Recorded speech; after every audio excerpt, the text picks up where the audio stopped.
तो आप सभी का एक बार फिर से स्वागत है हमारी इस YouTube चैनल पर। जी हाँ दोस्तों, आज के इस वीडियो में बात करने वाले कि वैसे छात्र छात्राएं जो है द्वितीय सत्र परीक्षा देने वाले हैं, जो है ना अभी दे रहे हैं, जिनका है ना साइंस का मैं सब्जेक्टिव प्रश्न पत्र लेकर आया हूँ, समझिए। उसके साथ साथ जो है इसका आंसर में लेकर आया हूँ।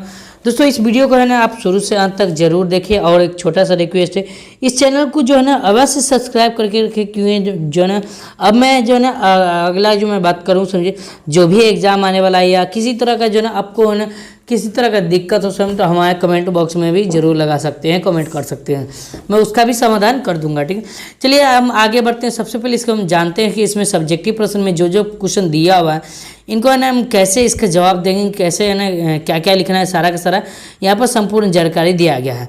तो पहले यहाँ पर इस प्रकार का क्वेश्चन दिया हुआ है कि लेंस क्या है, लेंस की क्षमता से आप क्या समझते हैं, इसका ऐसा मात्रक लिखना है। ठीक है, उसके बाद जो है ना यहाँ पर विद्युत धारा क्या है, उसका ऐसा मात्रक लिखना है। ठीक है, तो इस तरह से जो ना भौतिक का जो 8 प्रश्न दिया है, जिनमें से क्या है 4 का जवाब देना अनिवार्य है।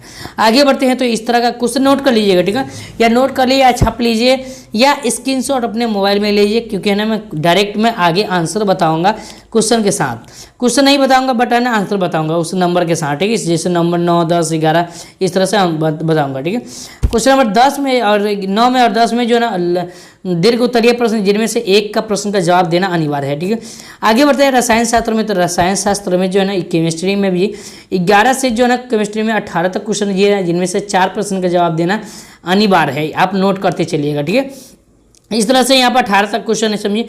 आप छाप लीजिए या स्क्रीनशॉट ले लीजिए या नोट कर लीजिए। आगे बढ़ते दीर्घ उत्तरीय प्रश्न है, जिनमें से 2 प्रश्न दिए हैं, जिनमें से एक प्रश्न का जवाब देना अनिवार्य है। तो हम आगे बताए हुए हैं, सारा का सारा संपूर्ण जानकारी बताया हुआ। ठीक है, आगे बढ़ते हैं, तो जीव विज्ञान आ रहा है। जीव विज्ञान में जो है ना यहाँ बता रहा है कि लघु उत्तरीय प्रश्न है, जिनमें से 21 से लेकर जो है ना 28 तक लघु उत्तरीय प्रश्न है, जिनमें से 4 प्रश्न का जवाब देना अनिवार्य है, समझिए। नोट करते ही चलिए। आगे बढ़ते हैं, तो यहाँ पर दिया हुआ दीर्घ उत्तरीय प्रश्न, दीर्घ उत्तरीय प्रश्न में भी है 9, 19 और 29 और 30 जो है ना, जिनमें से जो है ना एक प्रश्न का जवाब देना अनिवार्य है। तो इस तरह से मैं पूरा का पूरा क्वेश्चन दिखा दिया। अब चलिए हम डायरेक्ट बात करते हैं इसका जो है ना सब्जेक्टिव जो है ना आंसर का बात करते हैं। तो चलिए हम क्लास 10th का जो है ना साइंस का जो सब्जेक्टिव प्रश्न है, उनका मैं आंसर यहाँ पर लिखा हूँ। ठीक है, देख सकते हैं कि 17 में विद्युत धारा क्या है, इसका ऐसा मात्रक लिखे। ठीक है, तो इसके बारे में यहाँ पर दिया है विद्युत धारा के क्या है, यहाँ पर पूरा लिखा हुआ है।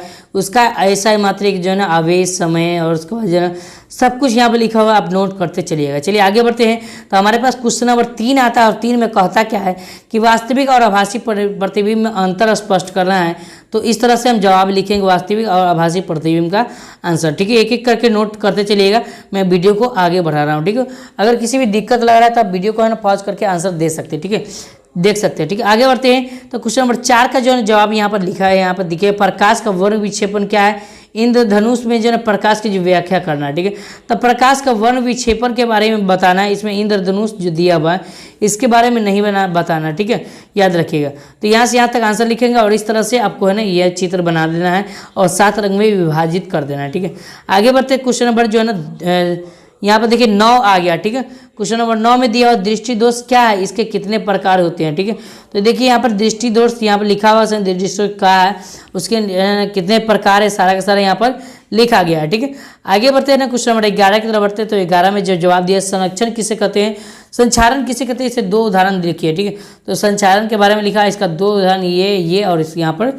लिखा है, एक एक करके नोट करते चलिएगा। आगे बढ़ते हैं, तो क्वेश्चन नंबर 13 की तरफ बढ़ते हैं। तो 13 में दिया मिश्र धातु किसे कहते हैं, मिश्र धातु बनाने के लिए जो है ना इस 2 फायदे इसका बताया है, इसका 2 उपयोग बताया है। ठीक है, तो यहाँ पर मिश्र धातु के बारे में बताया है और इसका फायदा भी यहाँ पर बताया गया है। ठीक है, आगे बढ़ते हैं, तो क्वेश्चन नंबर जो है ना देख सकते हैं 14 आ गया। तो 14 में दिया भर्जन निस्तापन में अंतर स्पष्ट करना है। तो इस तरह से भर्जन हम लिख लेंगे एक तरफ से, और एक तरफ से निस्तापन लिख लेंगे। ठीक है, और यहाँ पर पॉइंट वाइज पॉइंट जो है जिसे लिखा हुआ है, इस तरह से आपको नोट करते चलना है आगे की तरफ। ठीक है, तो दोस्तों इस तरह से नोट करिए। चलिए आगे बढ़ते हैं, तो क्वेश्चन नंबर 18 आ गया। क्वेश्चन 18 में कहता है विस्थापन अभिक्रिया किसे कहते हैं, इसका जो है ना समीकरण लिखिए। तो विस्थापन अभिक्रिया किसे कहते हैं, यहाँ तक लिखा गया, और इसका समीकरण यहाँ से देख सकते हैं। ठीक है, आगे बढ़ते हैं, तो क्वेश्चन नंबर जो है ना इस तरह का 20 में दिया हुआ, 20 में कहता है कि विरंजक चूर्ण से क्या है, इसका रासायनिक सूत्र बताया। ठीक है, उपयोग लिखना है। ठीक है, विरंजक चूर्ण के बारे में यहाँ पर लिखा गया, उसका उपयोग यहाँ पर लिखा गया है, उसके भौतिक गुण भी यहाँ पर दर्शाया गया है, रासायनिक गुण भी दर्शाया गया है, इस तरह से आप देख सकते हैं। ठीक है, अब आगे बढ़ते हैं तो क्वेश्चन नंबर जो है ना 21 की तरफ बढ़ते हैं। ये 13 नहीं 21 है, यहाँ पर देख सकते हैं 21 की तरफ बढ़ते हैं। तो 21 में दिया हुआ है कि पराग किसे कहते हैं, पराग कण का वर्णन कीजिए। ठीक है, पराग किसे कहते हैं, पराग कण का वर्णन करना है तो पराग किसे कहते हैं, इसका जवाब यहाँ है, इसका वर्णन इस तरह से बताया गया है। अब नोट करते चलिए, छाप लीजिए आंसर जो है ना, काफ़ी शानदार ये क्वेश्चन है। ठीक है, चलिए आगे बढ़ते हैं। तो यहाँ पर आगे दिया हुआ है क्वेश्चन नंबर, इस तरह से देख सकते हैं, समझिए क्वेश्चन नंबर 26 की बढ़ते हैं। तो 26 में भी यहाँ देख सकते हैं, यहाँ दिए निषेचन किसे कहते हैं, निषेचन किसे कहा जाता है, समझे परिभाषा लिखे। तो यहाँ से यहाँ तक हम जवाब दे सकते हैं। ठीक है, इस तरह से चलिए आगे बढ़ते हैं। क्वेश्चन नंबर जो है ना 22 की तरफ बढ़ते हैं, 23 की तरफ बढ़ते हैं। यहाँ पर 23 26 का था, यहाँ पर 23 की तरफ बढ़ते हैं। तो 23 का जवाब यहाँ आप जवाब देख सकते हैं। 23 में दिया है क्या कि स्वपोषी और विषमपोषी में जो अंतर स्पष्ट करें। तो इस तरह से हम नोट कर सकते हैं, लिख सकते हैं। ठीक है, आगे बढ़ते हैं ना क्वेश्चन नंबर जो है ना वायवीय शोषण में जो क्वेश्चन नंबर 24 का जवाब यहाँ से देख सकते हैं। यहाँ पर मैंने लिख करके बताया हूँ। ठीक है, इस तरह से नोट कर सकते हैं।